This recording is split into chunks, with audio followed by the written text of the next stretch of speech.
3 hours and 20 minutes. One of my first mistakes when I came, it makes me laugh, when I came to study abroad in the UK is switching my psychology classes to one psychology class and one biochem class and one other biology class as a psychology major. So if you're American, you likely know that electives mean you can choose just about any course you want to take. Any introductory course is completely beginner. You don't need to know anything beforehand. I was forewarned that this was not the case. Online, it said that you should have taken A-level biology. I just didn't listen. I just thought, oh, that's no big deal. I'll just take it anyway. I'll be fine. I struggled immediately when I entered that class. The point of this story is I would highly advise against taking any classes that aren't in a subject matter that you're already familiar with. With academics, another thing surprised me. The lectures are very different than how they are at home in America. I had 2 to 5 depending on the class. Brain and cognition had 5 or 6 lecturers. I personally found the UK lecture style a lot less engaging than the American style. However, I've only been to one university in America, so I don't know if it's universal, but talking to friends, I would assume it's pretty universal. In the UK, the lectures are very formal. They talk about research and studies very heavily, which is good if you're into research and really want to be challenged, but I found that a lot of the lectures that they became confusing and I would mentally tap out. Exams are also very different here than from my home university. A handful of exams were done online. There were also some in-person exams in the testing center where a physical proctor would walk around and they would collect anything you had on you. Here, I found that the exams, to me, were extremely formal. It was just quite a shock hearing the invigilator in a strong British accent telling everyone to prepare for the exam. As an American, things can be very informal. And here it is very serious. Everyone is extremely quiet. You can feel the nervous energy pulsing through the room.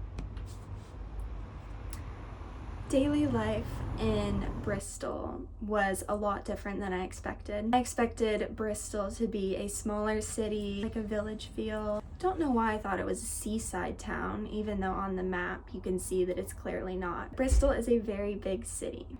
This city feels large. Specifically, this city has its rough patches, to say the least. It has areas with lots of graffiti, lots of rubbish on the floor, etc. Quite the shock when I first arrived, as you have tons of bus access.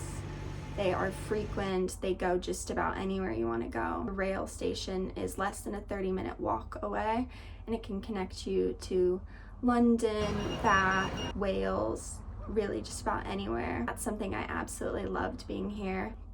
Another thing about city life is it's very walkable and everyone walks. The buses are always full and utilized, as well as people cycling around, which I love. You do need to be careful of your phone though. I almost got my phone stolen. I would not recommend that you text and walk at all. Since that happened, I keep my phone in a pocket deep in my backpack whenever I go out because it's not worth risking it. The people of England's culture is definitely very different than America. As I just simply thought, we're both English-speaking countries, how different can it be? But the day-to-day things and the subtle attitude differences really add up. You will most likely feel culture shock at one point if you're here long enough. For me personally, this most strongly hit in the sense of friendliness. In America, and especially in the place where I go to college, everyone talks to each other. You're talking to the cashier, etc. You compliment other people if you like their outfit. It's just very friendly. And here, I noticed no one talks to each other, especially in the elevator. I would say hi to people, I would compliment them, and they looked at me like I was insane and genuinely looked terrified. That did not stop me from continuing to be very friendly because I thought I'm not going to change who I am. That's just a personal choice. You will also likely find that there are tons of English dialects. You will probably not be able to understand certain English dialects. Making friends in the UK is objectively harder than making friends in America. From my experience, people do not engage in as much small talk. By the way, don't tell someone that you love their pants, because that does not mean the same thing as trousers. I have done that. Making friends in the UK was not easy for me. Personally, I actually made a lot, or the friends that I made that were British were mostly overwhelmingly Northern. With making friends, a lot of the social activities, specifically at Bristol, and I know that this is pretty common around the UK, is that the social activities revolve heavily around drinking and clubbing. And I don't drink, I don't smoke, and I don't club, so I found it quite difficult to make friends with people who were supportive of my lifestyle. But personally, I am very comfortable being on my own, so I spent my time exploring the UK by myself a fair few times. I would take the bus or the train to a nearby town or city and just walk around, take pictures of things around me, go to a coffee shop. I really enjoyed it. My study abroad experience has definitely changed me for the better. I remember coming here as a rather shy person, or just someone who still felt pretty sensitive to the critiques that strangers would give me, or looks, or just feeling a mild sense of social anxiety. It was never really overwhelming to who I was, but it definitely existed. I have completely changed.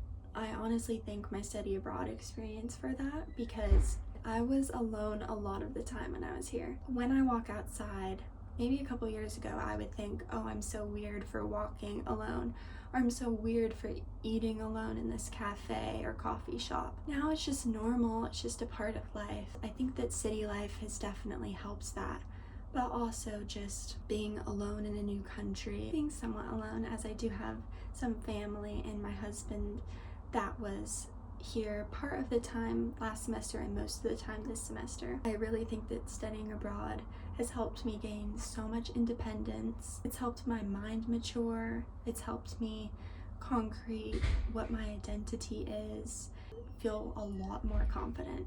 It's definitely helped my confidence in navigating a new place. I've learned how to use the trains and the buses very confidently. I would like to share some tips that I've put together for a superb study abroad experience according to my lived experience. First tip is you need to get clear on your goals. What personal goals do you have for your study abroad experience? 2, you definitely need to budget. You cannot be spending £5 every day on an iced latte from Blank Street. Money will go away very quickly if you're not careful. So you need to get clear on what money you actually have for the allotted time that you're there and be realistic about things. But don't fall into the trap of staying inside all day when it's gloomy. Especially in England, it's gloomy almost every single day. You will get used to it, sort of. It does still make me pretty low energy. I'm excited to move back for that reason. Don't stay online all day looking at Instagram, looking at TikTok, especially if you know that you get FOMO. You're only here for 6 months, a year max. Just take advantage of it. Even the negative experiences are going to make you stronger and teach you lessons, teach you how to deal with hard things. I think you should journal, and I think that you should get a digital camera or a film camera. It is so fun to just go around the city and take pictures on a digital camera. Later you can make a cute little scrapbook and show your family and friends. I will be making my scrapbook and I'm gonna have so much fun doing it. You should make a journal every night, which you definitely will have time. Take 5 minutes at night to just write down the things you did, something you learned, and something you're grateful for. That's a good habit to have in life, but especially on your study abroad journey, it's fun to look back at things. Good luck on your study abroad journey. You're gonna have fun. There's gonna be ups and downs, and it's gonna be a very memorable experience.